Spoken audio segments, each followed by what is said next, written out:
There's a version of you that never sleeps in, never skips training, never wastes time. There's a version of you who never fails. It is waiting for you. Genuinely ask yourself a question, you at home. If you had done those things for the last 2 years, you never skipped a training, you never wasted time, you never scrolled TikTok, you never sat aimlessly on the internet typing in garbage, never played video games, you never wasted time. You never skipped training. You were training every single day. You never slept in. You were never lazy. There's this version of you. Imagine the person you would be. Genuinely imagine what you would look like. Imagine where you would live. Imagine the car you would drive. Imagine how much your woman would respect you. Imagine the love you would see in her eyes when she looks at you with adoration like a king.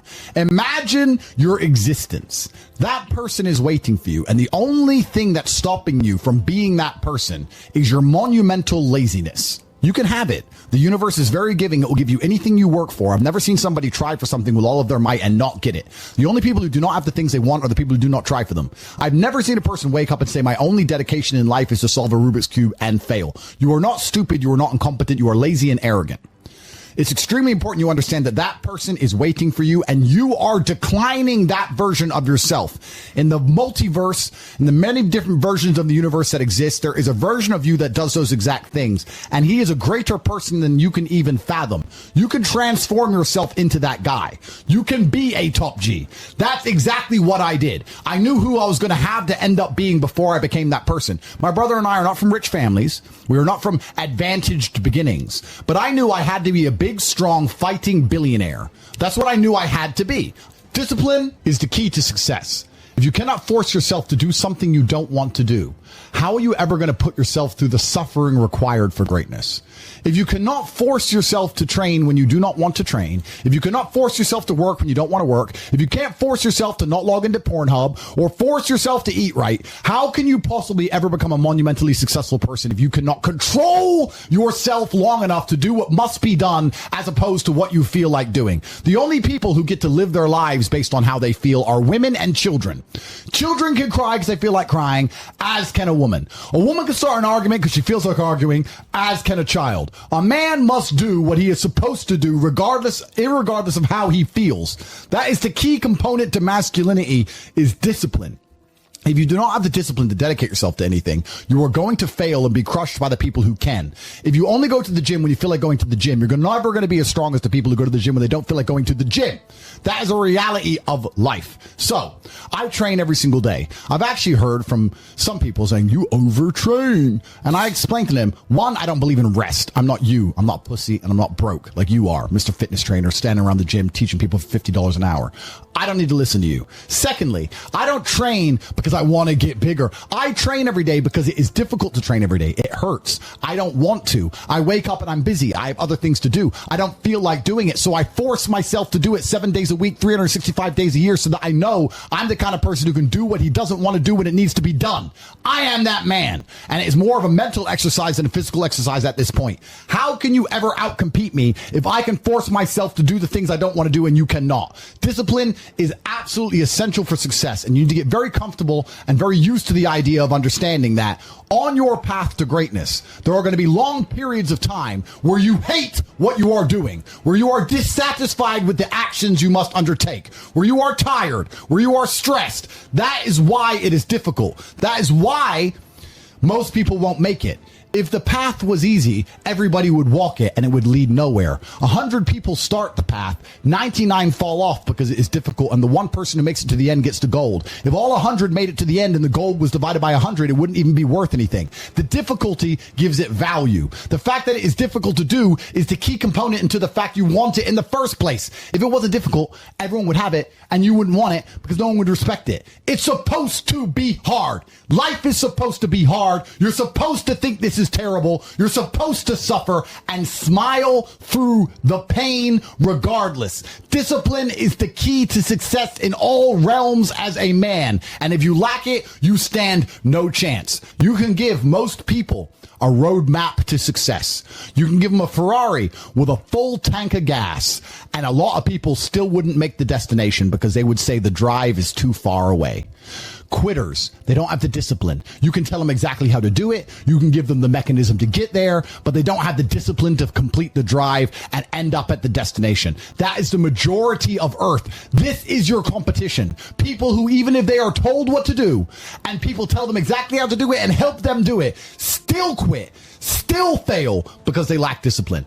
Even me, with my monumental powers, I can't make a quitter successful. It doesn't matter how good I am. It doesn't matter how easily I make it for them to succeed. It doesn't matter how compendious and concise and powerful the real world is. It doesn't matter how much I text them and motivate them, how many emergency meetings I do to try and talk to them and hype them up, how much motivation I give them. It doesn't matter what I do. If they are a quitter, guess what they're going to do? They're going to quit. No matter how simple the map is to read, no matter how fast the Ferrari is, somewhere along the drive, the sun's going to get in their eyes, and they're going to sit there and go, I don't like this, this is hard, and they're going to quit. Quitters are the number one type of people that nobody can help. If you're a quitter, I can't help you. Life can't help you. God himself cannot help a quitter. So if you lack discipline, you lack the very basic building block to any type of success which exists on the planet. By every single metric which can be measured with science, you are going to stay a loser and a failure. The key is to keep training. If you train hard every single day, you don't have to worry about a little bit of vitamin C. It's true. If you don't train and you don't smoke, you're still going to be a pussy. Yes. The answer is always hard work. As soon as you are granted life, you are guaranteed death. What you do in between is up to you. You are all conscious. That could end tomorrow. That could end in 100 years. But the time between the beginning of your consciousness and the end of it is completely up to you. Training is never the wrong decision. If you're in jail, you should train. If you are free, you should train. If you are rich, you should train. If you are poor, you should train. If you smoke, you should train. If you don't smoke, you should train. If you drink, you should train. If you don't drink, you should train. You cannot escape that hard work is always the correct decision. There is no time in any scenario when working hard is going to be the wrong answer. You should always try your very best in all things. I will smoke 10 cigars a day and beat the shit out of you because I train harder than you can possibly fathom. Pain is an extremely important part of the equation. Pain is the elixir of success. When people say this bad thing happened to me and I'm suffering, I say good. It is pain which is required. It's one of the elements in the chemical reaction. If the chemical reaction requires 5 particular distinct compounds and you have 4 and you're missing 1, it simply doesn't work. Pain for a man is one of the most important elements in becoming successful. Batman is Batman because they killed his parents. If they did not kill his parents, he would not be Batman. You're supposed to suffer. You're supposed to take that pain. The worst thing that can happen to you as a man is you live a life with no pain in it. To be born into a rich family and have a nice, easy life and be given money and you don't have to go to the gym and not have to train because you have bodyguards and sit around like a fuck up. You're going to be miserable and unhappy and a drug addict buying prostitutes. You're only going to have women who adore you. You're only going to feel confident in yourself and feel happy when you've been through hell and come out the other side. The pain is required. And you'll often notice that people who are better than you are people who have suffered more than you have suffered. So the person who is waiting for you, he requires your motivation. It also requires huge amounts of pain. So when bad things happen to you, do not sit at home and lament. Do not feel sorry for yourself. Instead, look in the mirror and say, thank you, God, for giving me one of the ingredients that is needed for the chemical concoction that is going to turn me into a superhero. Because pain is an extremely important one. In fact, it's one of the most important ones for a man. Everything is war. All of it. Sitting in the commute without losing your patience is war. Trying to find a way to escape your slave job is war. Keeping your wife happy and your children inspired is war. Training to become stronger than before is war. It is all war, and it cannot be avoided. And I'll tell you why it's war, because war is 2 opposing sides trying to achieve the same goal. 2 opposing sides want the same land or the same influence over X land. And the car you want, the Ferrari, you're not the only person who wants it. The reason it's so expensive is because others people want it. The girl you want, the beautiful woman, everyone wants her. It is war. It is competition. Everything about life as a man is war. It is conflict because you are competing against the other men who want it the same, which is why discipline is such an important thing, which is why you must take the pain and add it to the concoction to become as formidable as possible. Life is war. This idea that you can go through life as a man and avoid war is probably the biggest mistake that most men make, because it is impossible for you to achieve anything significant without war. Running a business is war. Running a hotel, running a restaurant, running an online company, it's war. Training is war. Life as a man is war. You need to wake up and view it exactly as what it is. Everything I want, other people want. Everything I desire, other men are trying to get. This is a war, and I must outcompete them. That is the best possible mental model you can have. Even in jail, it was a war for who could stay most calm, a war who could control their mind the best, a war for who could suffer the least. That is war. I was surrounded by people who lost their minds and I refused. It was a battle and I was successful. Life in and of itself as a man is a never-ending struggle and a never-ending battle. It is the constant of the human condition. Evolution requires pain. While others complain that they do not feel happy enough, I'm happy I'm struggling. I don't want to be happy. I want to be great. This is the beauty of life as a man. Do you understand? I don't care. I'm happy to be struggling. I wanted to fight. You wanted to win. I wanted to fight. That's the difference. You're concerned with winning. I wanted to just fight. And we're fighting. That is the beauty of life as a man, to be great. If you concern yourself only with being happy, you are once again acting like a female or a child.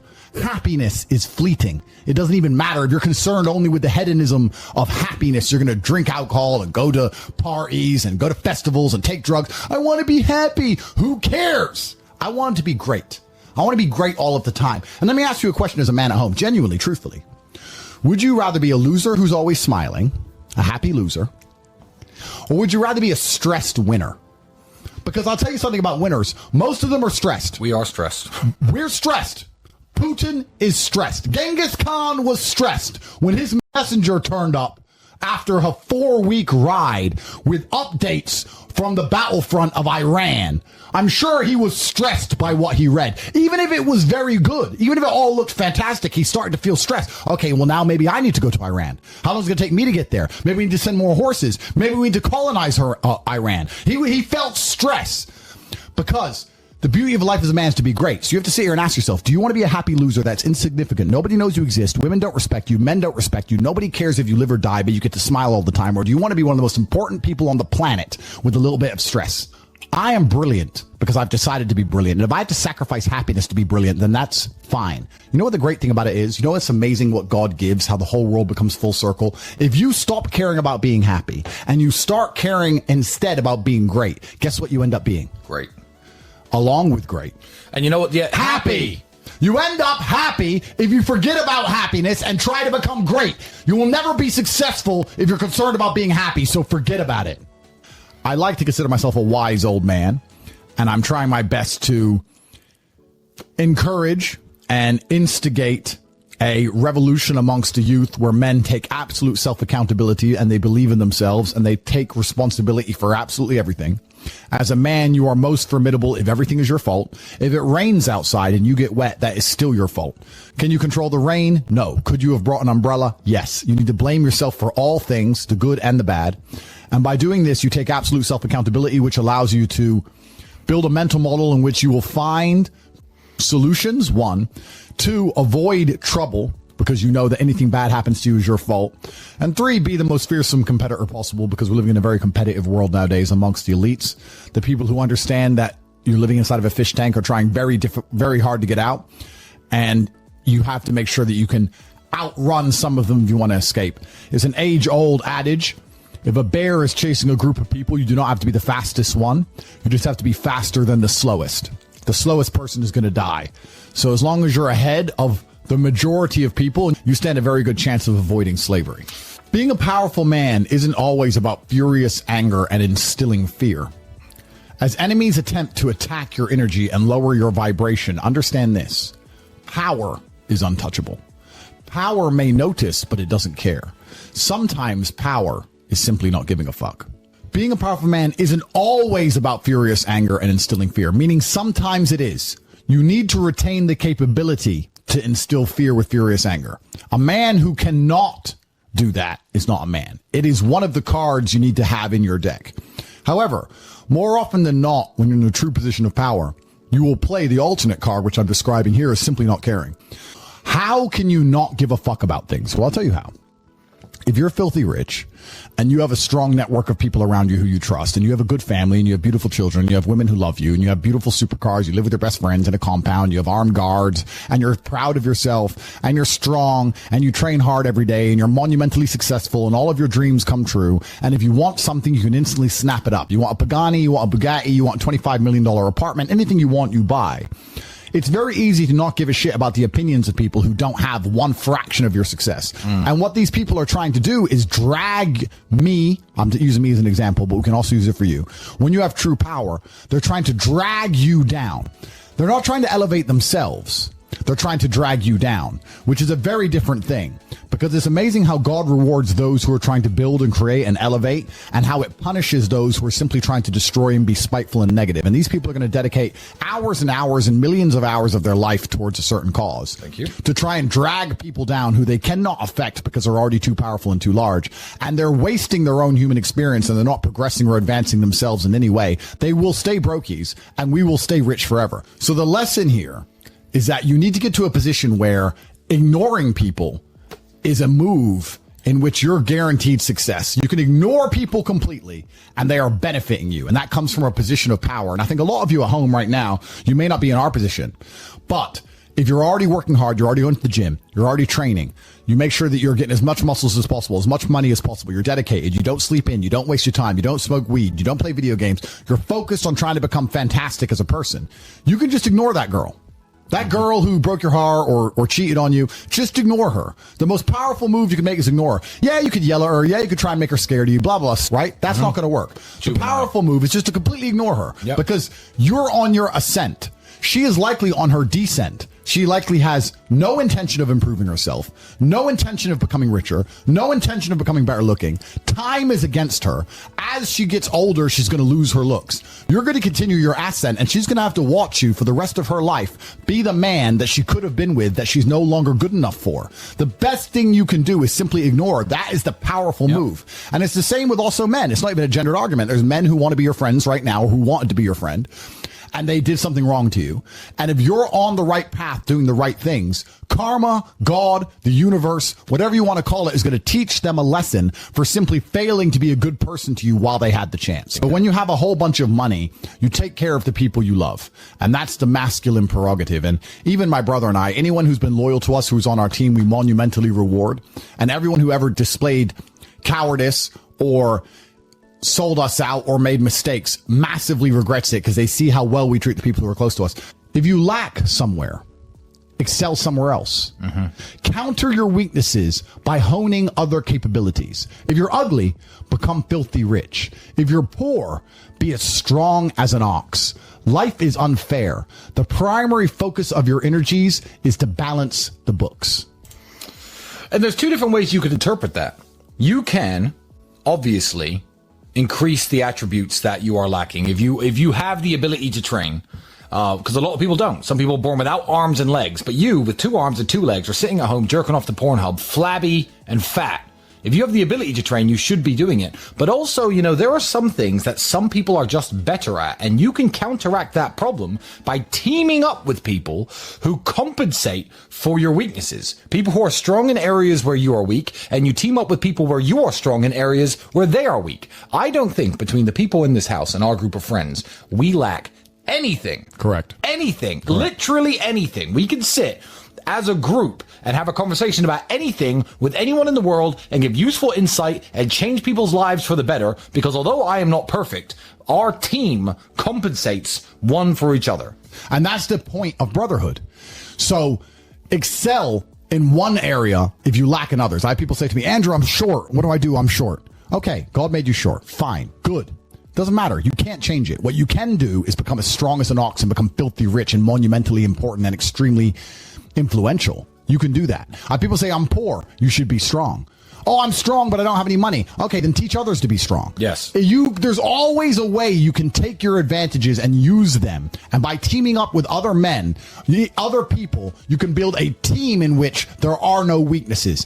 So if you have a disadvantage, you also have somewhere God has given you a distinct advantage over others. And it is your duty to excel in that realm. It is your duty to become so monumentally influential and powerful within that specific criteria in which you have the capability to be brilliant, that your weaknesses no longer appear because they can be simply overshadowed by your network or overshadowed by your absolute competence. By constructing the correct mindset, you can be in the exact same scenario you're currently in, living the exact same life with a different mental model in which you view the world, and you will not only feel more powerful, you will be more powerful, you'll achieve more amazing things, you will be greater, you will be happier with the same car, the same woman, the same house, the same income, the same everything, but your mind changes the lens in which you view the world. Lenses change things. Rose tinted glasses, perhaps dark glasses. You can put glasses on, change the lens, and you can view the world differently by changing how your mind is constructed and put together and the way you view the world. That is the point of mental Aikido.